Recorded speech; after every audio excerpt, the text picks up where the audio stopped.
Good morning, everyone. I am Precious Dayan Bernardes Barik from grade 11 Emerald from Kidawan National High School, and this blog is about how to become, or ways or tips, or how to become an honor student in junior high school and elementary school. But I also recommend to you that it is for senior high school too and college.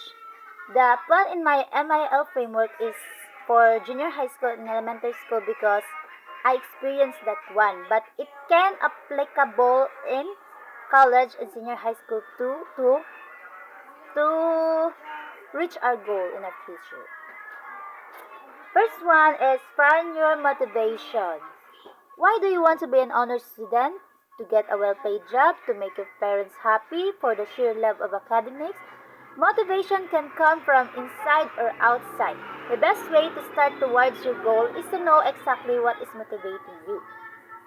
For, first is studies suggest that intrinsic motivation or feeling motivated to do something because it aligns with something you believe or value is more powerful than extrinsic or external motivation. Intrinsic motivation is driven by three of your own life. For example, if you're motivated to become an honor student because you love performing well at your studies, or because it makes you feel like you're in charge of your education, this is intrinsic motivation. If you are motivated to pursue honor status because you want your parents to be proud of you or to enhance your resume, this is extrinsic motivation. Extrinsic motivation isn't a bad thing, but it isn't as strong an intrinsic motivation. Number two is organize yourself. School can show a lot of you. Take a systematic approach. Have all your books and assignments ready every day and know what's coming. Organization is a key characteristic of honor students. Do you tend to forget assignments? Try using a daily planner as a way to remember. You can even enter in reminders on your phone or in an online calendar such as Google Calendar or Apple iCloud Calendar. Keep separate folders for each course or subject. Make sure you keep all of your assignments, notes, rubrics, etc. for the course in this folder. When it comes time to study for an exam or write an essay, you'll have all your material in one place. Set deadlines for yourself. Your teachers likely have deadlines for projects, but setting your own deadlines ahead of these will help you stay on track. Break large projects down into similar subtasks and set a mini deadline for each task. For example, instead of term paper due December 4, figure out how much time you will need for each stage of that paper. You'll need time to plan, research, write a draft, revise it, and turn it in. Preferably ahead of the due date. Set deadlines for each those stages. Number three is set a routine. High achievers often keep very regular schedules. The German philosopher Immanuel Kant was so routine that his neighbors set their watches to him. Doing the same task regularly at the same time and place every day is a part of being organized and will put you in a proper mental space. A routine prepares you to work. Set aside a time each day or each week to work on a subject without distractions, or give yourself a quota to meet each day. So many pages to read or words to write. Make appointments with yourself for study time. Fill them in your on your calendar. Just as you would go just as would you going to class or soccer practice, keep these appointments faithfully. 3 is get in the habit of studying for a set amount of time such as 45 minutes followed by a 15-minute break. This method is much more effective than trying to study for a huge chunks of time. Number 4, create a good study space. Having a good workspace is important. You need a place that helps you focus on your studies without distractions or interruptions. Figure out what works best for you and create a study environment that matches those needs. Some people work best in silence, others prefer to work to music or background noise. Avoid studying in bed as this can encourage you to go off or take a nap instead. Change up your study locations all times. A desk at home, a library carrel, or a table at a quiet cafe are good choices. Then part 2 of 3, hitting the books. 1. The first one is go to class. Oh, go to class, don't absent. School is filled with distractions from your friends to sports and parties, and once you get to college, to one will you call your parents if you skip class. But try to make academics your priority. You won't be an honor student if you are chronically absent. You cannot excel if you aren't there to learn and discuss the material.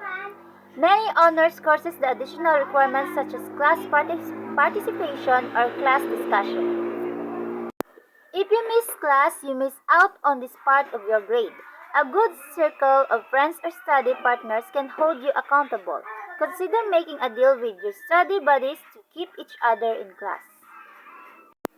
Number 2, get help from others. Schools usually have resources available to help you reach your highest potential. You just have to ask.